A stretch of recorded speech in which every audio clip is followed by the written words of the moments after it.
8, vous pouvez prendre votre Bible dans l'épître de Paul aux Romains. Nous sommes au chapitre 8.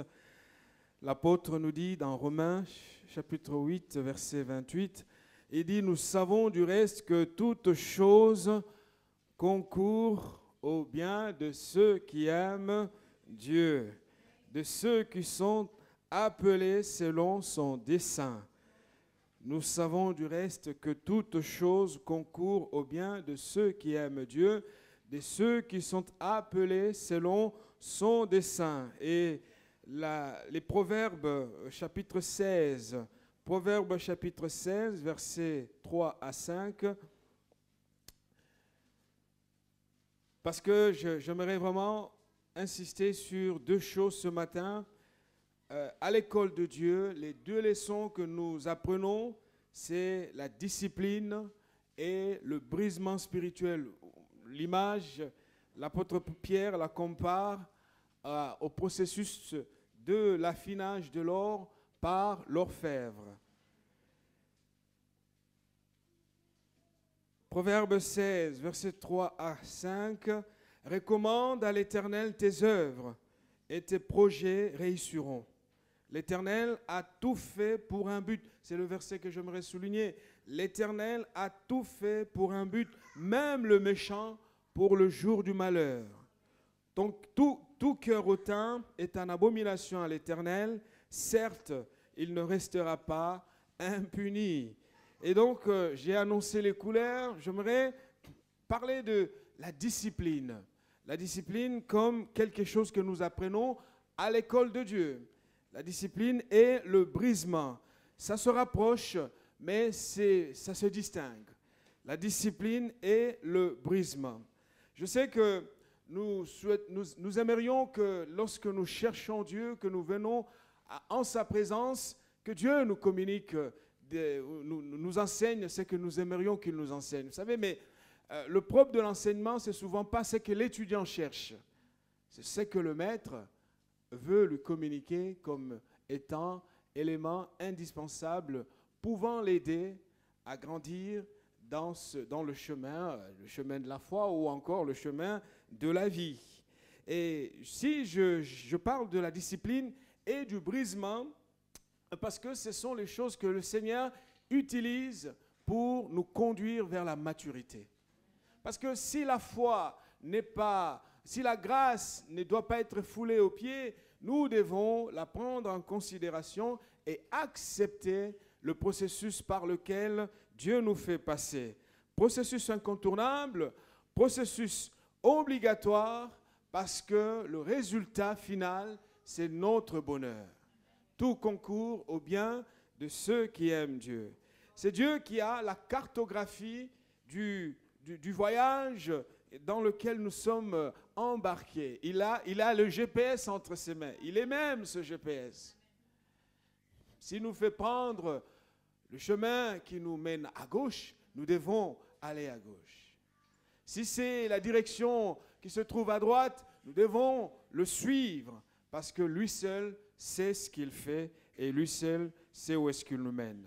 Donc, la discipline est une expérience douloureuse mais nécessaire parce qu'elle révèle réellement que nous sommes des enfants de Dieu. Lequel d'entre nous se permettrait de discipliner un enfant qui ne lui appartient pas? Ça va poser problème. Et d'ailleurs, même nos propres enfants, on discute sur les formes et le contenu de discipline à leur donner, à leur appliquer. Connaissons toutes les lois qui sont votées dans l'intérêt de l'enfant. Mais est-ce que c'est toujours dans l'intérêt de l'enfant? Quelle est la génération que nous produisons pour l'avenir? Donc, commençons par la discipline. Dieu exerce la discipline parce qu'il nous aime. Il n'y a pas beaucoup d'amen.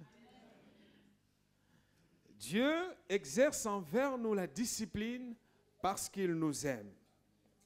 Proverbe 3, versets 11 à 12 nous dit, « Mon fils », Proverbe 3, 11 à 12 nous dit, « Mon fils,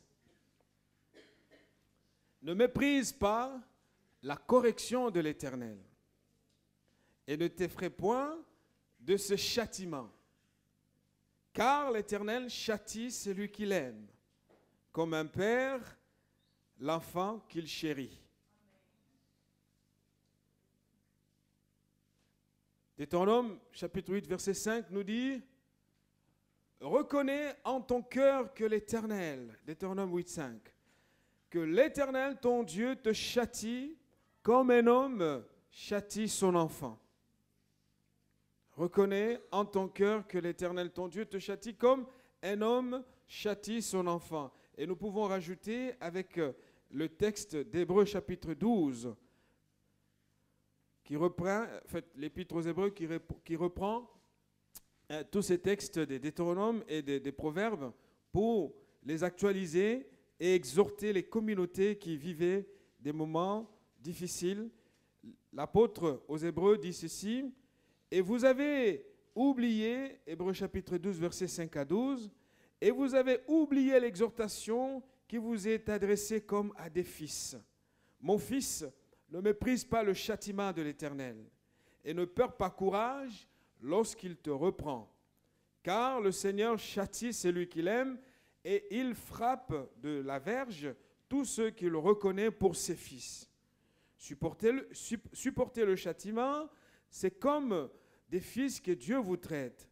Car quel est le fils qu'un père ne châtie?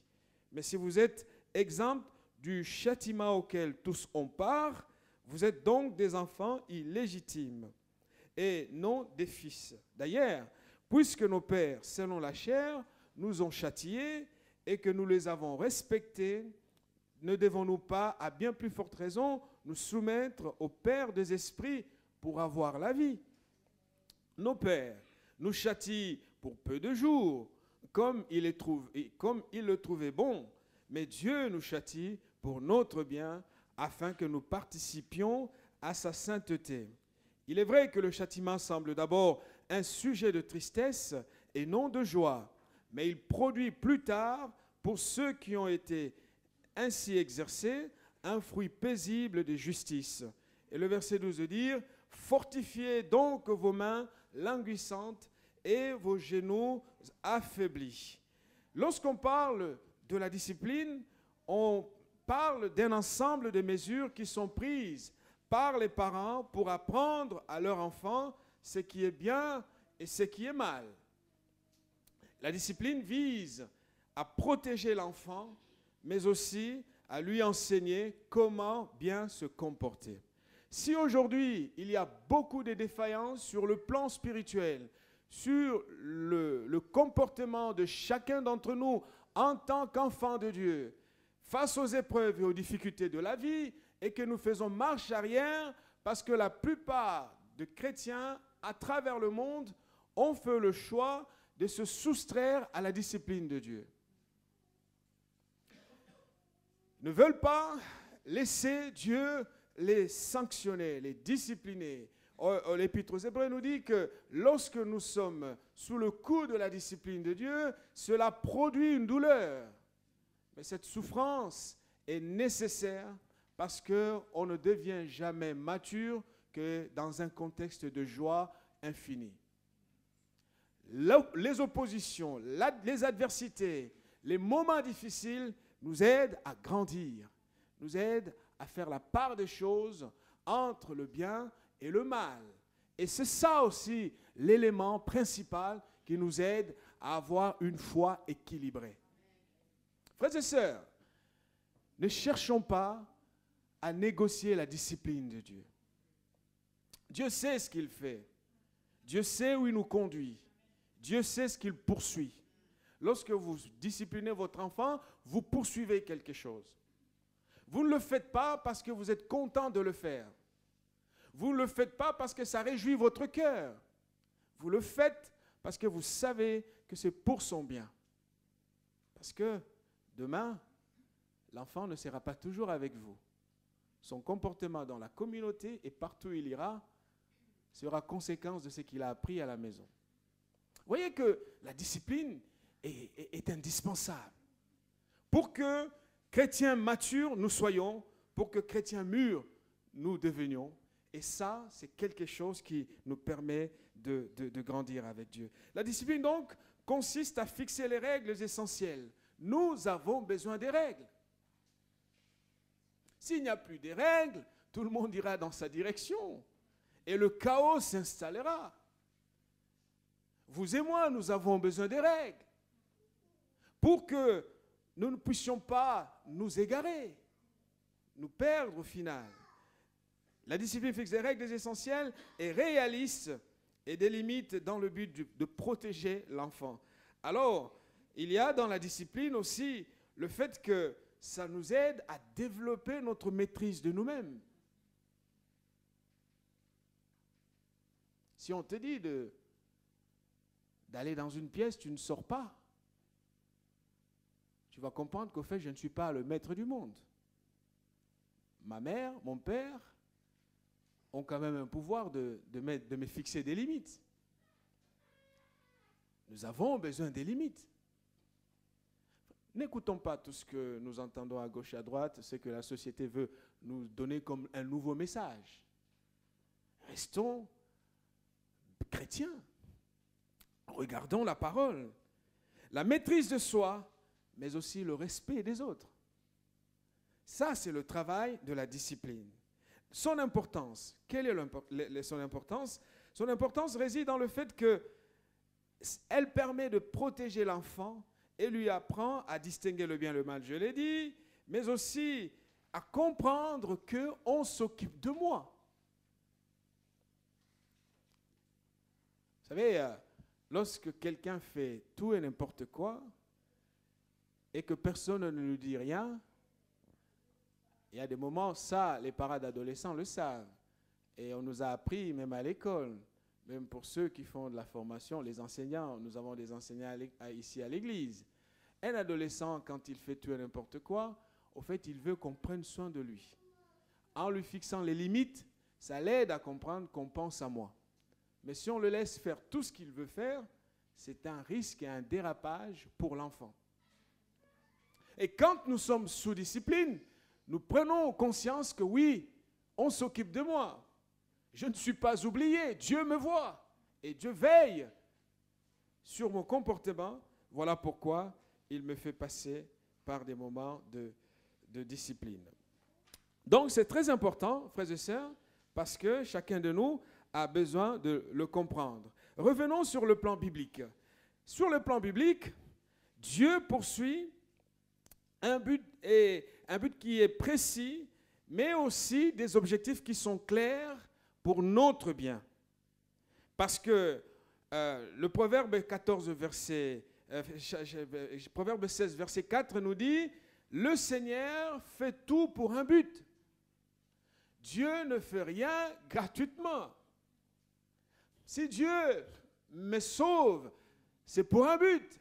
Si Dieu me punit, c'est parce qu'il vise quelque chose. » Donc, quand nous sommes dans un moment que nous passons à l'école de la discipline divine, nous devons savoir que même si je ne vois pas ce que Dieu voit, ce qui compte, c'est que je lui fais confiance parce que lui, il est le maître de ma vie. Rien ne lui échappe. Il voit et il sait où est-ce que nous allons et dans quelle direction nous y allons. Et la discipline, donc, est vraiment cet élément important parce qu'il nous permet de comprendre, d'intégrer le processus de maturité spirituelle. Tout comme la correction paternelle permet de distinguer les enfants légitimes des enfants qui ne le sont pas, celui que Dieu fait passer par le processus de discipline peut se sentir heureux et se reconnaître enfant de Dieu. Je peux dire qu'il me voit, je peux dire qu'il me connaît, je peux dire qu'il m'aime quand je me sens et je vois qu'il me reprend. On va faire un exemple, je vais illustrer avec l'histoire de David, le roi. Vous savez que le roi Saül a péché moins que le roi David. Je vais répéter. Entre Saül et David, le plus coupable d'un point de vue humain, c'est David. Saül n'a fait que des choses, franchement, quand on le regarde d'un point de vue d'homme, on peut lui pardonner. On peut les lui pardonner. Mais c'était très grave devant Dieu. Et quand nous mettons sur la balance, on s'aperçoit que comment est-il possible qu'un meurtrier comme David, merci, et on connaît la suite des choses. Et quand on observe, on se dit, mais oui, mais quelque chose ne va pas bien. Non, ça c'est notre manière de voir les choses. Pourquoi David était-il si proche de Dieu, malgré son comportement parfois qui nous donne légitimement d'ailleurs le droit de nous interroger? Je vois un texte dans 2 Samuel chapitre 15, on va le lire. Au fait, David avait compris qu'il faut accepter ce que Dieu veut. Il faut aller dans la direction de Dieu. Lorsqu'on lui dit que tu viens de commettre un péché, et ça a pris du temps, David a accepté aussitôt le problème sans vouloir se justifier. Sans vouloir s'expliquer, sans vouloir dire quoi que ce soit. 2 Samuel 15, versets 25 à 26, le roi dit à Tsadok, ramène l'arche de Dieu dans la ville.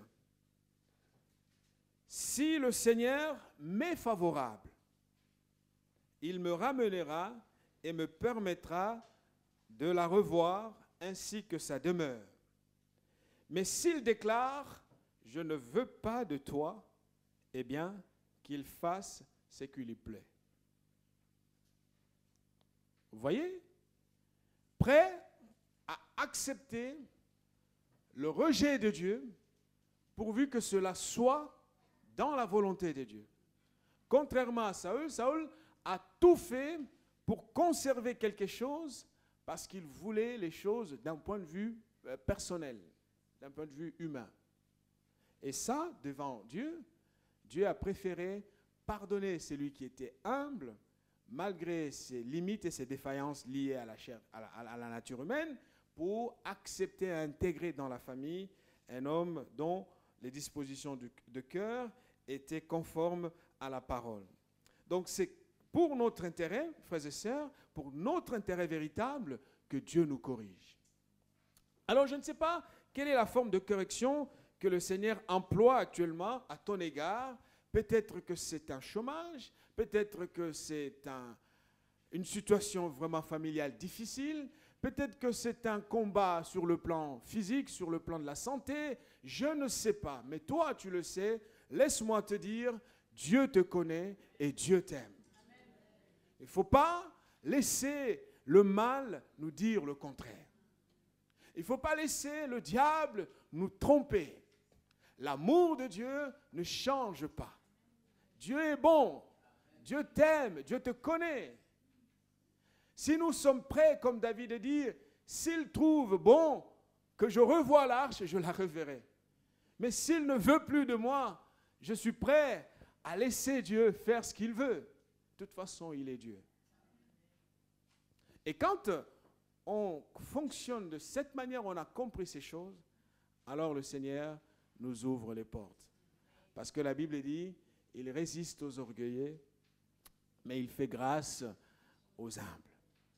Accepte la discipline de Dieu, laisse le Seigneur poursuivre ce qu'il fait, parce que quand le moment arrivera, il arrêtera lui-même et tu auras appris quelque chose de sa part, et c'est toi qui sortiras grand dans cette histoire. Tu auras grandi et appris quelque chose que dans l'immédiat, tu ne perçois pas, mais que Dieu perçoit. Amen. C'est important. Parce que c'est un processus qui est vraiment obligatoire, mais un processus qui nous fait sentir aussi sa violence. Lorsqu'on y est, on a l'impression que le ciel s'arrête sur notre tête et que Dieu, le ciel s'écroule sur notre tête et que Dieu nous a tourné le dos. Quand quelqu'un fait quelque chose ou que tu vis dans un péché, dans une situation contraire à la parole de Dieu et que les années passent, les mois passent et que rien ne se fait, pose-toi la question, suis-je toujours légitime, enfant légitime, ou peut-être que je suis devenu un enfant illégitime. Parce que moi, en tant que parent, jamais, pour rien au monde, je laisserai mes enfants faire quelque chose que je n'approuve pas et qui surtout va à l'encontre. Ah bon, quand ils seront adultes, ça c'est autre chose. Mais s'ils sont toujours enfants dépendants de mon autorité, on mettra les limites pour leur bien et non pour autre chose. Deuxième chose, c'est le processus du brisement. Le brisement est important. Comment Dieu s'y emploie? 1 Pierre chapitre 1, versets 6 à 7.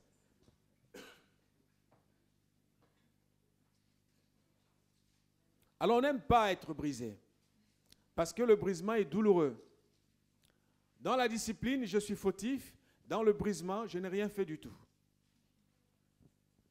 L'un et l'autre, c'est Dieu qui les utilise pour m'apprendre quelque chose. 1 Pierre 1, 6 à 7, c'est cela ce qui fait votre joie. Quoique maintenant, puisqu'il le faut que vous soyez attristés, pour un peu de temps, par diverses épreuves, afin que l'épreuve de votre foi, plus précieuse que l'or périssable, qui cependant est éprouvé par le feu, ait pour résultat la louange, la gloire et l'honneur lorsque Jésus-Christ apparaîtra. Alors, vous savez, honnêtement, quand je lis le texte, j'ai des incompréhensions, je ne sais pas si vous avez fait attention. L'épreuve est plus précieuse que l'or.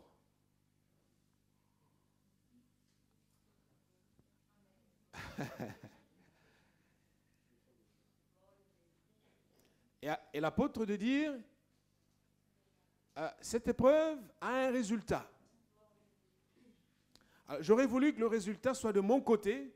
Non, le résultat est de l'autre côté. On va revoir. Reprenez votre Bible. Nous reprenons. Verset 7. Afin que l'épreuve de votre foi, plus précieuse que l'or périssable, vous voyez l'élément de comparaison, l'or, ça brille, c'est le prestige, c'est la gloire. Et l'apôtre de dire c'est périssable. Mais l'or, pour briller, l'apôtre rappelle le processus qui fait briller l'or. C'est quoi? C'est le feu. Le feu, parce que le feu va purifier ce qui est au-dedans de nous pour nous permettre d'exprimer, de laisser s'exprimer ce que Dieu sait, ce que Dieu voit. Mes amis, quand on marche avec Dieu, on ne voit pas ce que Dieu fait. Et je ne suis pas capable de vous dire où est-ce que Dieu me conduit. Rien du tout. Je ne sais rien. Lui le sait. Et pour y arriver, Dieu va utiliser le feu. Parce qu'il y a dans le feu un pouvoir de guérison, un pouvoir de purification. Et l'apôtre de dit, il y a un résultat. Le résultat, c'est quoi? C'est la louange, la gloire et l'honneur. À qui? Pas à moi, mais à Dieu. J'aurais voulu que ça me revienne, moi. Mais non, Dieu me le prive. C'est à lui. La louange à Dieu. Alors, nous ne sommes pas les premiers, peut-être ou les seuls à passer par des processus difficiles. Si vous prenez votre Bible, le psaume 66, verset 10 nous dit « Car tu nous as éprouvés, ô Dieu, tu nous as fait passer au creuset comme de l'argent. » Ésaïe 48, verset 10 rajoute en disant, c'est Dieu qui dit, je t'ai mis au creuset. C'est Dieu, il est content de le faire. Mais c'est formidable. Je t'ai mis au creuset, mais non pour retirer de l'argent. Je t'ai éprouvé dans la fournaise de l'adversité.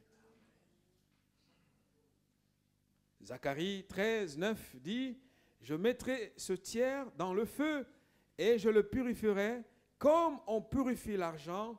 Je l'éprouverai comme on éprouve l'or il invoquera mon nom et je l'exaucerai. Je dirai, c'est mon peuple. Et il dira, l'Éternel est mon Dieu. Voyez mes amis, c'est vraiment indispensable. Dans la discipline, Dieu l'applique parfois quand j'ai fauté. Dans le brisement, même quand je n'ai rien fait. L'un et l'autre sont indispensables pour mener ma foi à la maturité. Si Dieu ne fait plus rien et que Dieu croise les bras, m'observe et fait ce que je veux, et pourtant je sais au fond de moi que je suis fautif, là, mes amis, comme on nous a prêché dimanche dernier, posons-nous la question de ce salut. Il y a un problème avec ce genre de salut, où tout est gratuit, je fais ce que je veux, ça y est, nous allons au ciel. Non, nous risquons peut-être de croire que nous allons au ciel, mais la destination pourrait être différente. Laissons le brisement de Dieu. Vous savez, il y a une nature en nous qui s'exprime. Il y a des choses au-dedans de notre cœur. Mais le Seigneur sait ce qu'il fait. L'apôtre Pierre reconnaît le caractère douloureux du processus d'affinage. Ce n'est pas facile. Allez observer un orfèvre travailler. Allez voir comment ça se passe. Le produit fini passe par beaucoup d'étapes. Alors on aimerait que ça s'arrête. Mais si Dieu, dans son école, a prévu de rajouter d'autres leçons, lui seul sait ce qu'il fait.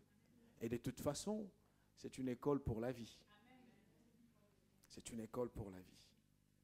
L'apôtre Pierre ne tombe pas dans le déni, ni dans la minimisation de la souffrance. Il fait comprendre simplement qu'au travers du creuset, notre foi qui est décrite, notre foi est beaucoup plus précieuse que l'or, en sort purifié. C'est pour cela que les véritables enfants de Dieu, bon, excusez-moi, c'est une façon de parler, les gens qui aiment vraiment Dieu ne baissent pas les bras dans l'adversité. Ne baissent pas les bras dans l'adversité parce que la main de Dieu n'est pas là pour nous faire du mal. Je vais terminer en disant tout simplement, si l'expérience de notre foi est comparée à une école, retenons ceci, comme le propre de chaque école, il y a un début et il y a une fin. Alors quand on est au début et qu'on voit le nombre d'années encore à faire, parfois on est découragé. Mais laissons Dieu faire ce qu'il veut. Soyons dans l'écoute, dans l'obéissance et dans la soumission à sa parole. Le programme, il n'est pas élaboré par nous. C'est son programme. L'enseignement, c'est l'enseignement de son esprit dans notre vie. Et si nous gardons ces choses, alors nous laisserons Dieu nous mener dans sa direction, parce que ce que Dieu fait est toujours bon. Voilà mes amis, j'aurais pu développer, rester longtemps, mais j'avais à cœur de partager ces deux choses. Nous avons besoin d'accepter la discipline de Dieu et nous avons besoin de le laisser nous briser. C'est là l'évangile qui nous mène à la victoire et non un évangile qui nous raconte monts et merveilles. Que Dieu nous bénisse. Seigneur, merci pour ta bonté, merci pour ta fidélité, merci pour ton amour, merci pour ce moment. Nous nous plaçons devant toi et je prie, Seigneur, pour que tu encourages chacun à se laisser conduire par toi. Nous sommes à ton école et dans cette école, il y a des leçons parfois qui ressemblent à la physique ou à des mathématiques pour ceux qui ne les aiment pas. Mais c'est important, Seigneur. Nous prions pour que ta grâce continue à nous encourager, à nous fortifier. Et bénis-nous, Seigneur. Bénis ta parole sur notre cœur. Au nom de Jésus. Amen.